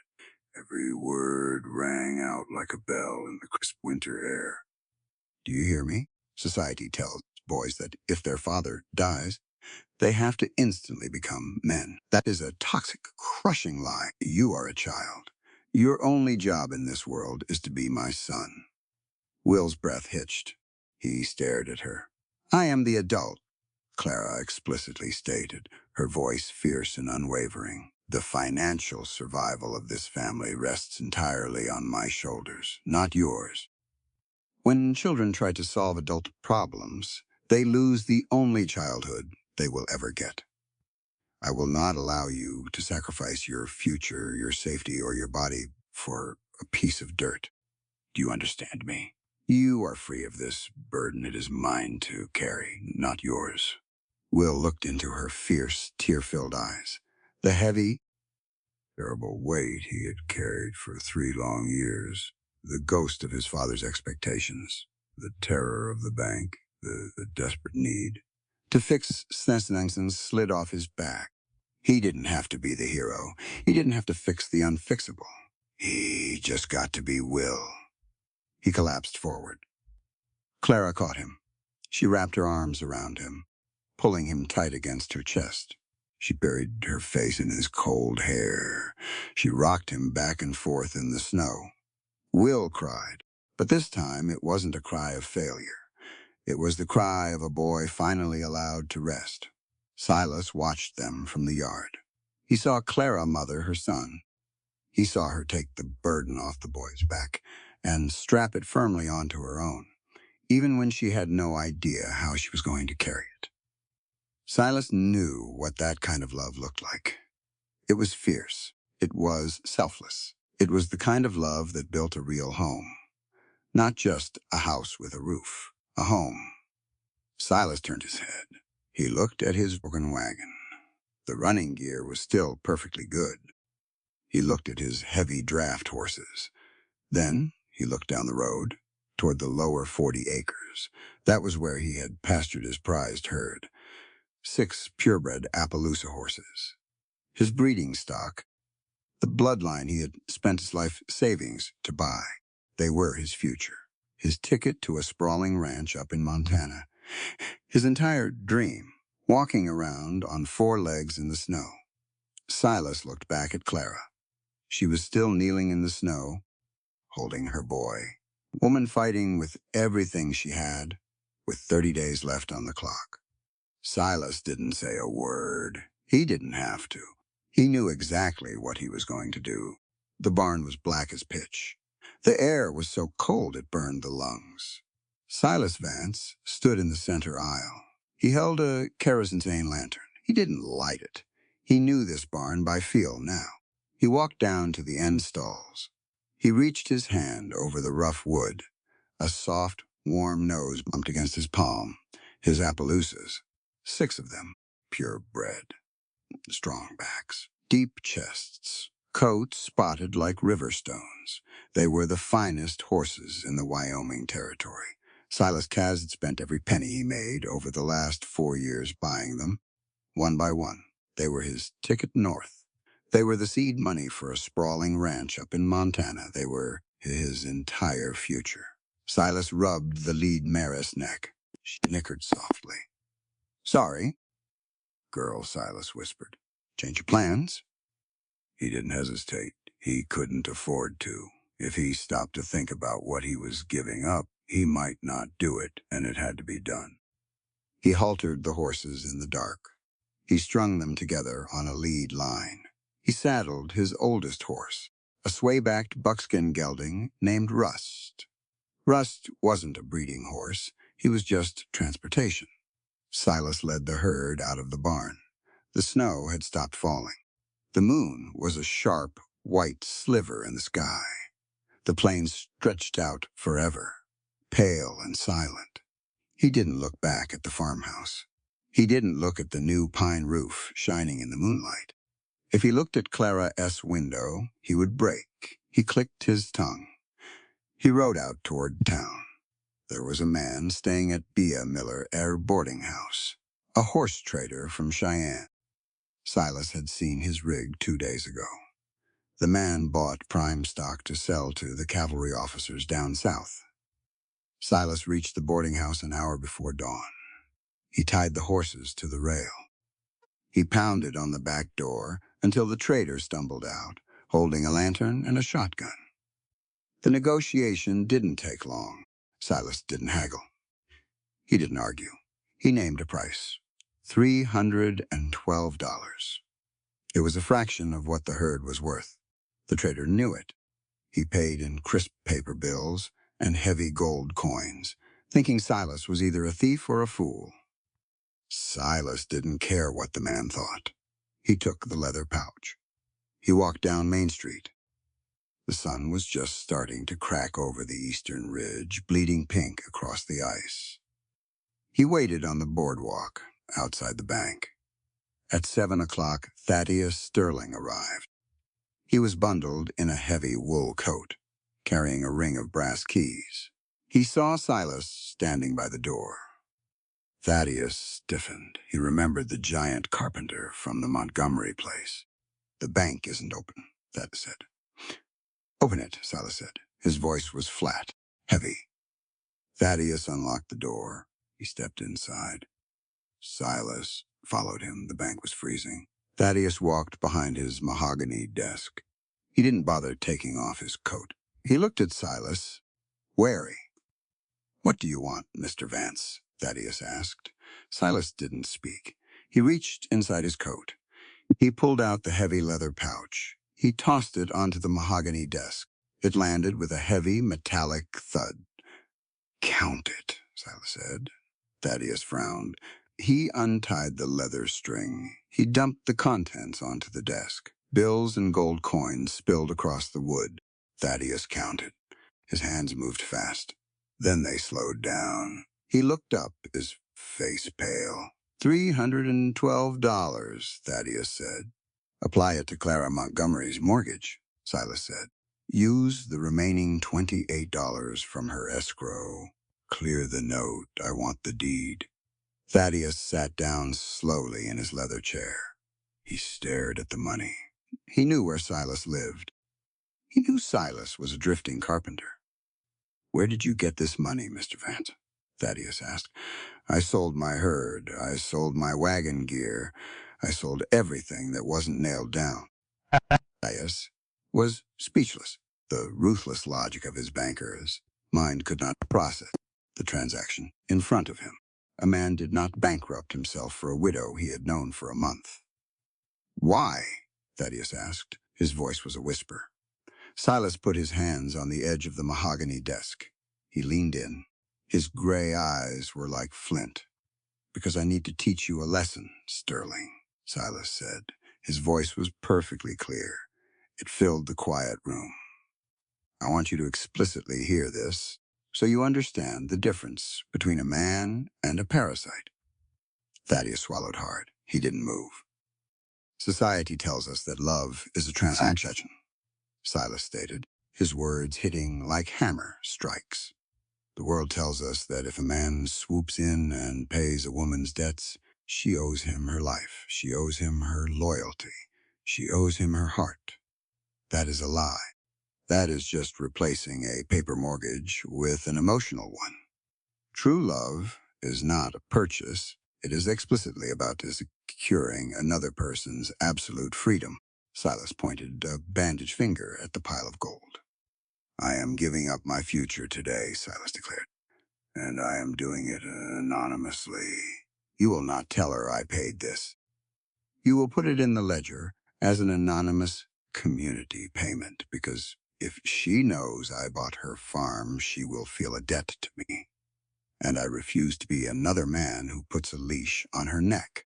True love is a sacrifice that demands absolutely nothing in return. Do you understand me, Thaddeus? She deserves to be completely free, even from me." Thaddeus stared at the big man. For 20 years, Thaddeus had bought and sold land. He had bought and sold people's miseries. He thought he knew the price of everything. Today, he realized he knew the value of nothing. Thaddeus reached into his desk drawer. His hands were shaking. He pulled out the Montgomery deed. He dipped his steel pen into the inkwell. He wrote across the front in large, heavy letters, "Paid in full." He pressed the official bank seal onto the paper.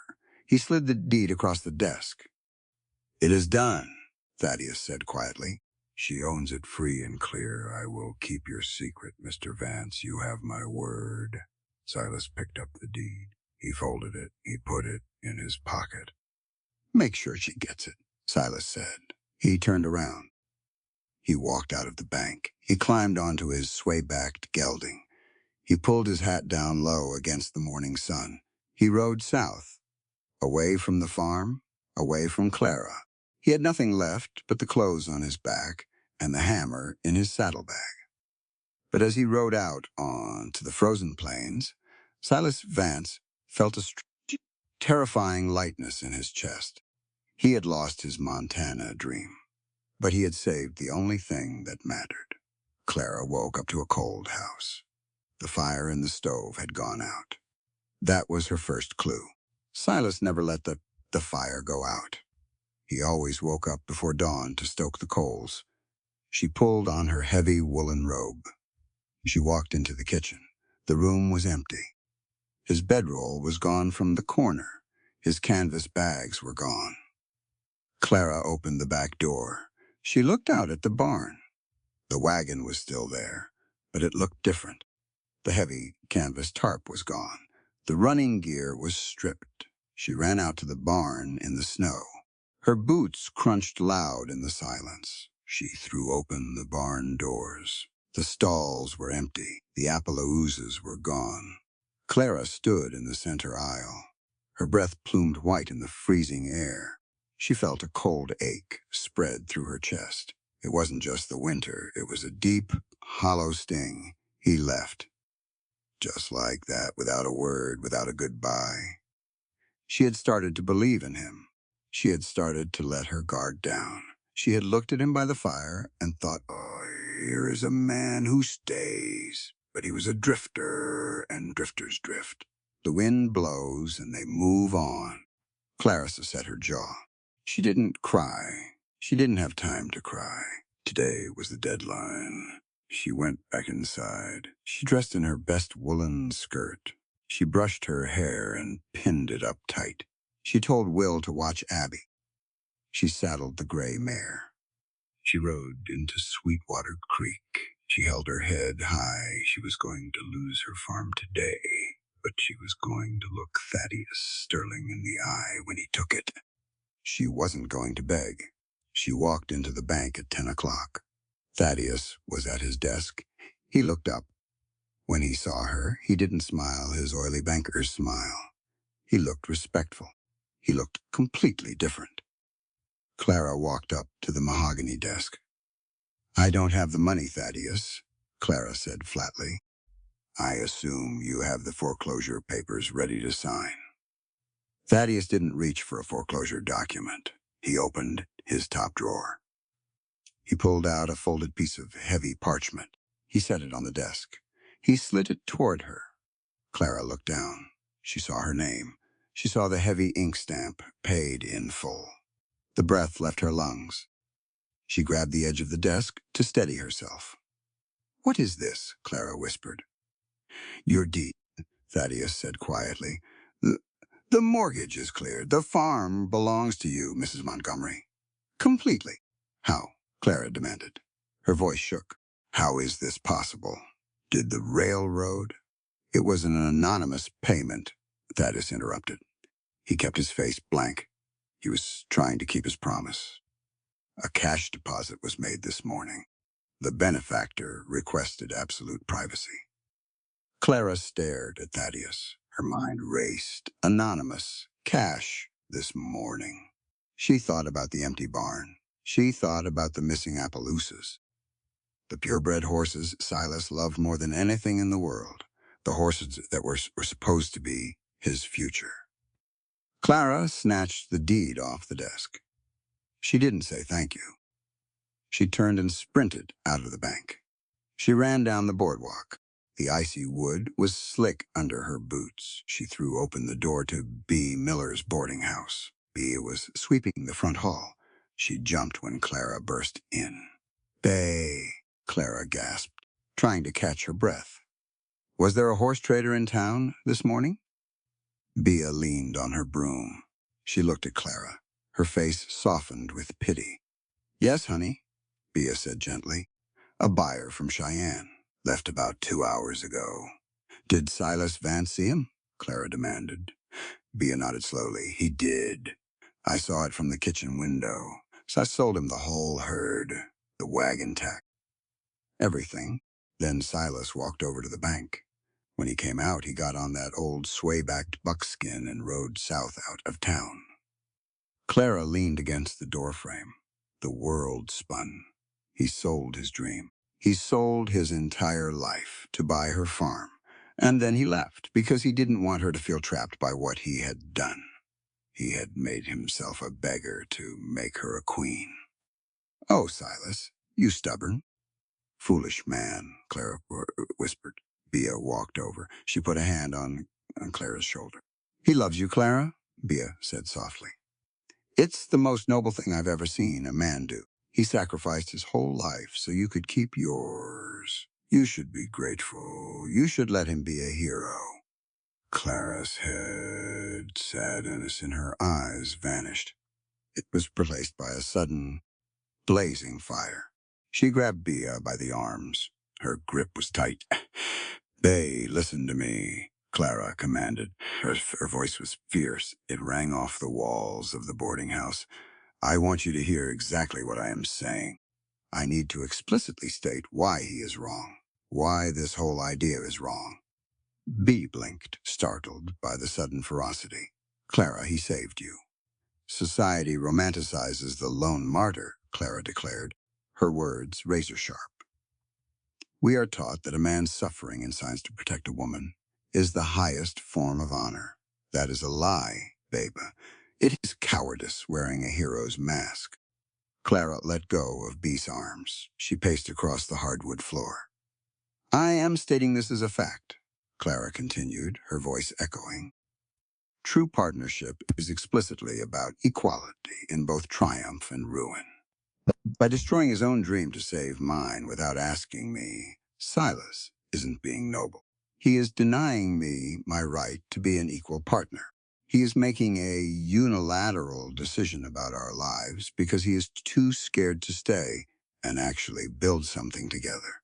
He doesn't get to bankrupt his soul to save my farm and call it love. That is not love. That is running away."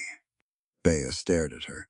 The old woman slowly smiled. It was a proud, fierce smile. "So," Bea said, "what are you going to do about it?" Clara looked at the deed in her hand. She crumpled it up and shoved it deep into her coat pocket. "I'm going to go catch a thief," Clara said. "He stole my right to choose, and I am going to give it back." Clara ran out of the boarding house. She didn't care about the cold. She didn't care about the ice. She untied the gray mare. She threw herself into the saddle. She didn't bother with the stirrups. She dug her heels hard into the horse's flanks. The mare leaped forward. Clara pointed her south, out onto the frozen plains, out toward the horizon. Silas Vance had a 2-hour head start, but he was riding a tired old buckskin, and Clara was riding on pure, unadulterated fury. She leaned low over the mare's neck. The icy wind screamed in her ears. It tore the pins from her hair. Her dark hair whipped behind her like a banner. "You don't get to leave me," Clara thought. "You don't get to build a roof over my head and then walk out into the storm alone." She kicked the mare again. They flew across the snow, a dark blur against the blinding white Wyoming winter. The plains were endless, nothing but white snow and gray sky. Clara pushed the mare. The horse was lathered, breathing heavy, snorting white steam into the freezing air. Clara didn't care. She leaned low over the mare's neck. She kept her eyes on the horizon. The trail was cold. The wind was cruel. But the tracks were clear, deep cuts in the crusty snow, a horse carrying a heavy man.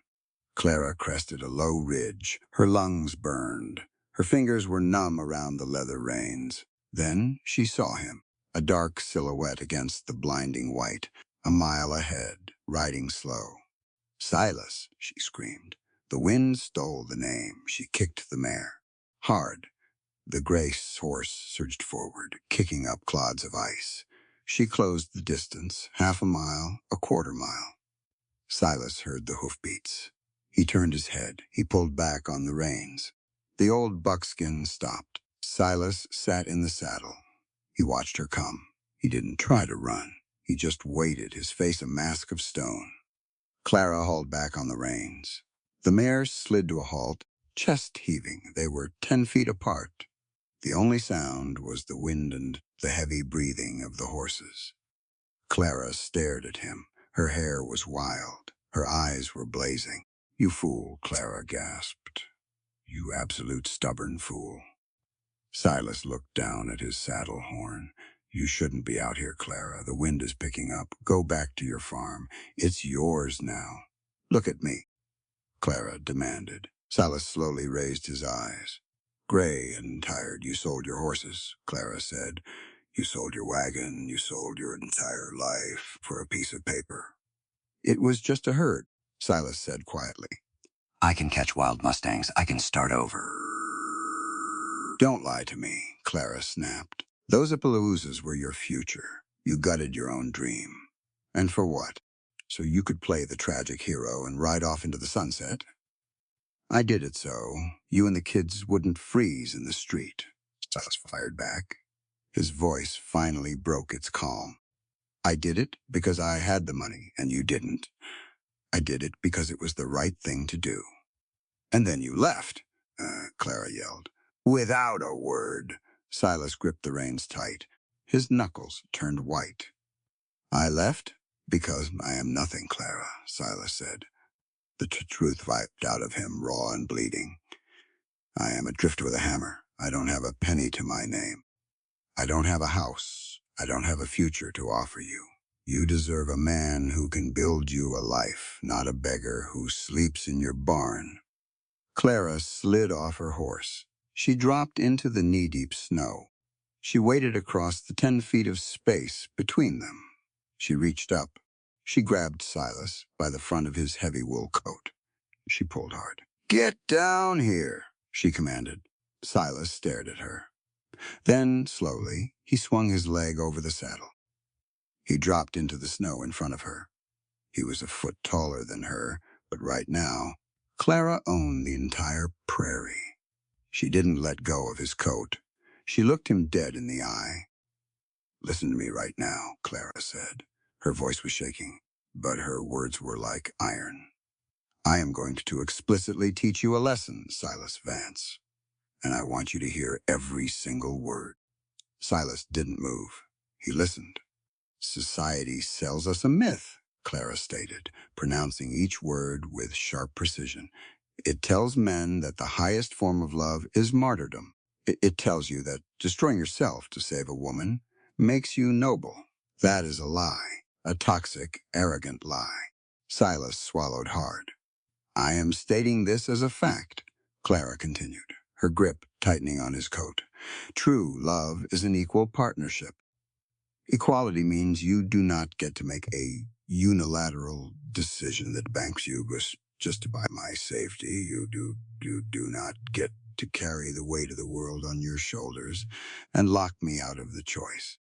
She shook him, just a little. "When you paid that debt and rode away, you didn't save me," Clara said, her voice cracking with emotion. "You robbed me. You robbed me of my right to fight beside you. You robbed me of the chance to be your partner. You decided I was too fragile to handle your poverty, so you ran. That isn't noble, Silas. It is cowardice." The wind howled around them.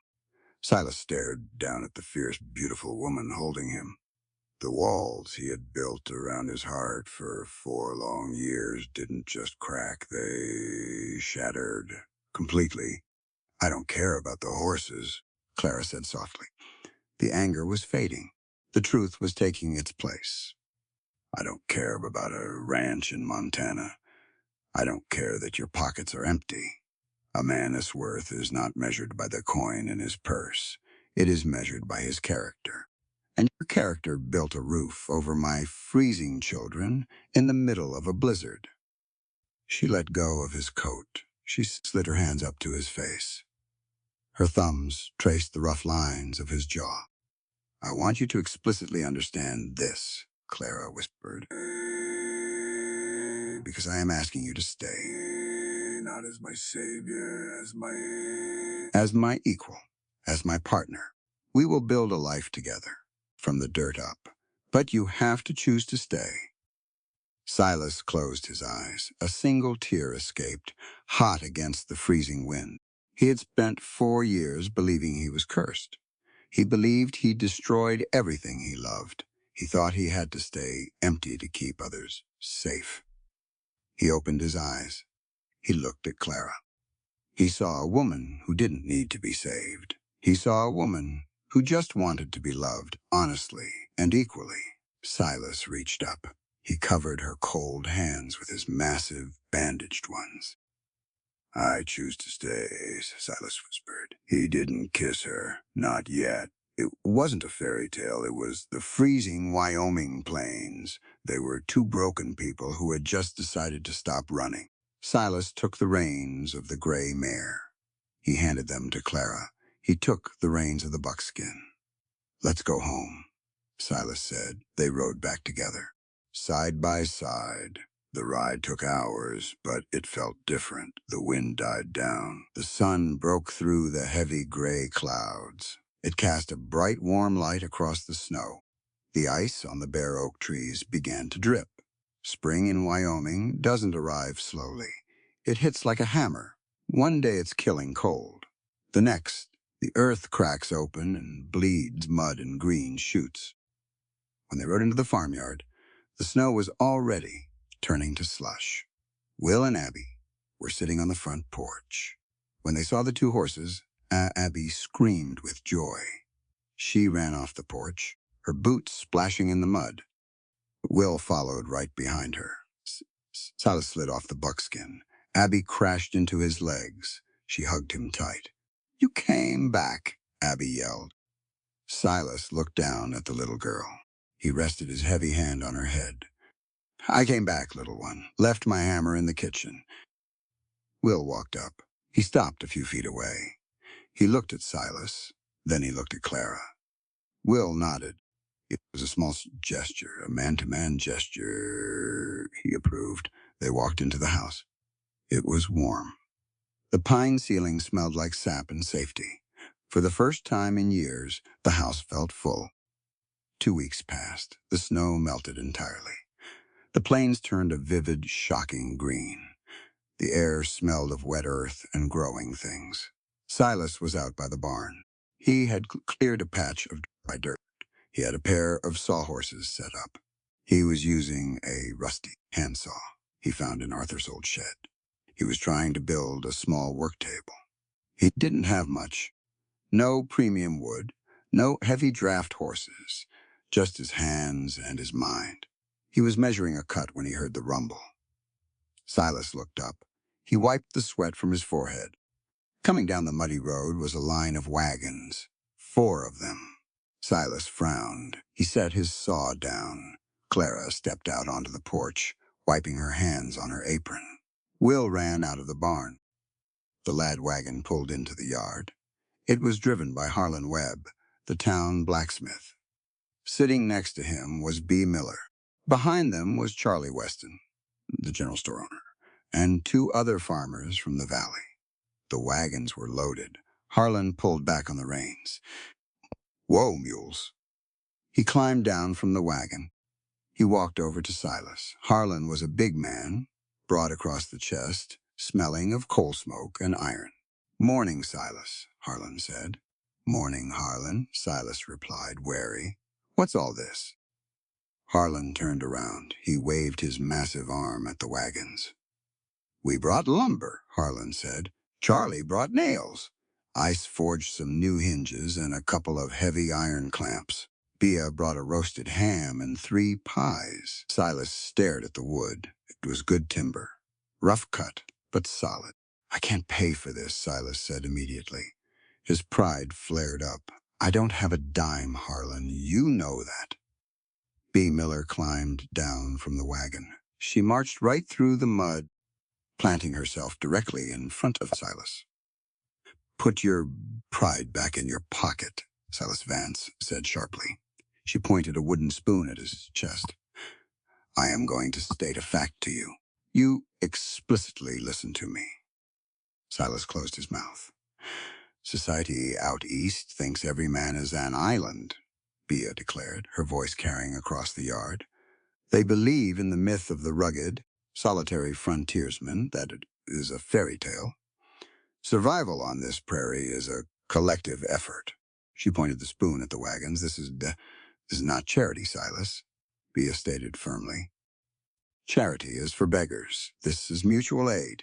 It is an investment. You poured your life into this farm when Clara had nothing. You built a roof that saved her children. Now, the community is pouring back into you. Harlan stepped up beside Bea. She's right, Harlan said. I need a carpenter in this town. Charlie needs shelves built. The schoolhouse needs a new floor. A community is only as strong as its weakest roof. We are building you a workshop, Silas. You accept this wood. You do not let your stubborn pride insult our partnership. Accept the help today, because tomorrow we might need yours. Silas looked at the people in the yard. He saw respect. He saw belonging. He had spent his whole life moving from town to town, building houses for other people, and never staying long enough to sit at their tables. He thought he was destined to be an outsider forever. He looked over at Clara. She was smiling. Tears were shining in her eyes. Silas looked back at Harlan. He nodded slowly. All right, Silas said. His voice was thick. Let's build a shop. It took them 3 days. The men worked from sunup to sundown. Will was right in the middle of it, fetching nails, measuring cuts, learning the trade not from one man, but from a whole town. They built a sturdy, one-room timber frame building next to the barn. It had a wide double door and 2 windows to let in the natural light. Harlan forged a heavy iron anvil for the corner. Charlie brought a brand new crosscut saw. When it was finished, Silas took a piece of smooth pine. He dipped the brush in black paint. He hung the sign over the double doors. Silas Vance, carpenter and builder. It was official. He had an address. He had a home. That evening, the town went back to Sweetwater Creek. The farm was quieted again. The sun set over the Wyoming plains, painting the sky in streaks of violent orange and soft purple. The air was cool, but not biting. Inside the house, the oil lamps were lit. Dinner was roasted ham, fresh bread, and potatoes. A feast. He sat at the heavy oak table. Will was talking excitedly about how Harlan swung his hammer. Abby was feeding scraps of bread to the barn cat that is inside. Clara sat at the head of the table. Silas sat at her right hand. They ate, they laughed, they lived. After the kids went to bed, and Silas sat on the front porch. The stars were coming out, millions of them. A massive, glittering canopy over the dark earth. Silas sat in a wooden rocking chair. Clara sat next to him on the porch rail. He reached out. He took her hand. His hands were still calloused. They always would be, but they were healed. The deep cuts from the blizzard had turned into pale scars. Scars were just proof that the skin survived. Clara squeezed his hand. You built a good shop, Clara said into the quiet night. We built it, Silas corrected softly. He looked up at the roof of the house, the pine boards he had nailed down in the dark, the canvas he had stretched in the freezing wind. He thought about his old life, the running, the grief, the empty wagons, and the cold nights. He looked at the woman beside him. He saw the fierce strength in her jaw, the absolute clarity in her eyes. She had taught him how to stop running. She had taught him how to forgive the dead so he could finally live for the living. I've built 100 houses in my life, Clara, Silas said. His voice was a low, steady rumble, completely at peace. Churches, barns, mansions down in Texas. Clara looked down at him, and Silas smiled, a real deep smile that reached his gray eyes. This is the first one, Silas said, that I ever wanted to live in. Clara smiled back. She slid off the railing. She sat down on his lap. She wrapped her arms around his neck, burying her face in the collar of his shirt. He wrapped his massive arms around her waist, holding her tight against his chest. They didn't need to say anything else. Out on the plains, the wind blew. But inside the Montgomery farm, under a roof built of sacrifice, truth, and equal partnership, the storm was finally over. They were safe, they were free, and they were home. On this channel, we share moving Western stories about cowboys, love on the frontier, motherhood, compassion, forgiveness, and the kindness that appears when hope seems gone. The lesson is that dignity begins when we stand in the truth, protect the vulnerable, and refuse to let greed define the worth of a life.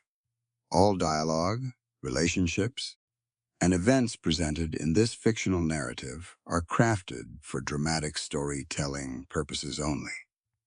The author respects all cultures, beliefs, and individuals, and no offense or misrepresentation is intended through the characters or situations portrayed. In the end, this story is not simply about a winter storm, a broken roof, or a desperate fight to save a piece of land. It is a story about the burdens people carry in silence, the wounds that stay hidden beneath duty, and the quiet kind of love that does not announce itself with grand promises, but proves itself through sacrifice. Clara Montgomery's journey reminds us that strength is not the absence of fear. Strength is standing up while your hands are shaking, protecting your children when you do not know how tomorrow will come, and refusing to let grief, debt, or shame decide the rest of your life. Silas Vance teaches us another powerful truth. The value of a human life is greater than any possession, any dream, or any piece of property. He gave up the wood meant for his own future to shelter a widow and her children. He later gave up even more, not because he owed Clara anything, but because compassion had become stronger than self-interest.